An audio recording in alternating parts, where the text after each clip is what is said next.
ជីវិតត្រូវការអ្វីខ្លះទើបអាចសប្បាយបាន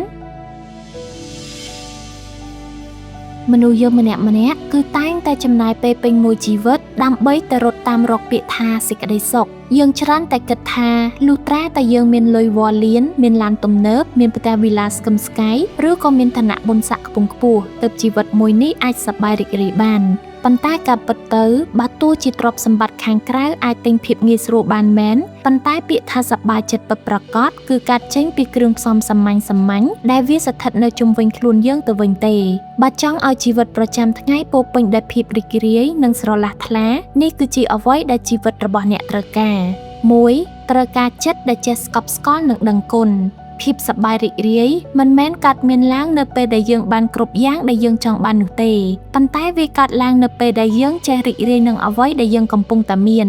ការប្រៀបធៀបខ្លួនឯងទៅនឹងអ្នកដទៃវាគឺជាឃាតករសម្រាប់នូវក្តីសុខចូលរៀនអរគុណដល់រឿងតូចតាចនៅក្នុងជីវិតអរគុណដែលមានបាយហូបមានកន្លែងគេងមានសុខភាពល្អនិងមានខ្យល់ដកដង្ហើមនៅពេលដែលចិត្តរបស់អ្នកផ្ដោតទៅលើភាពវិជ្ជមានពិភពលោកជុំវិញខ្លួននឹងប្រែជាស្រស់បំព្រង 2. ត្រូវការមនុស្សជុំវិញខ្លួននិងទំនាក់ទំនងល្អ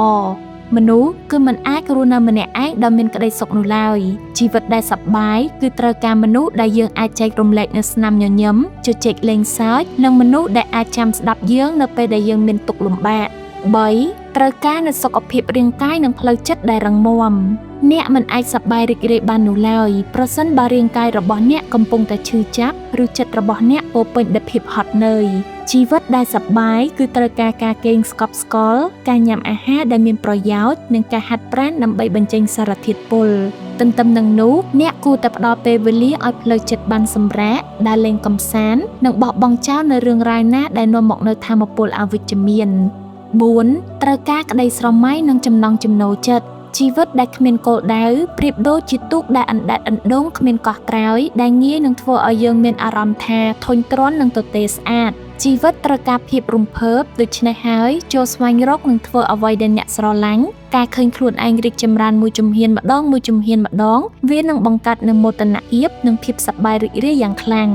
5. ត្រូវការសេរីភាពក្នុងការធ្វើអ្វីជាខ្លួនឯង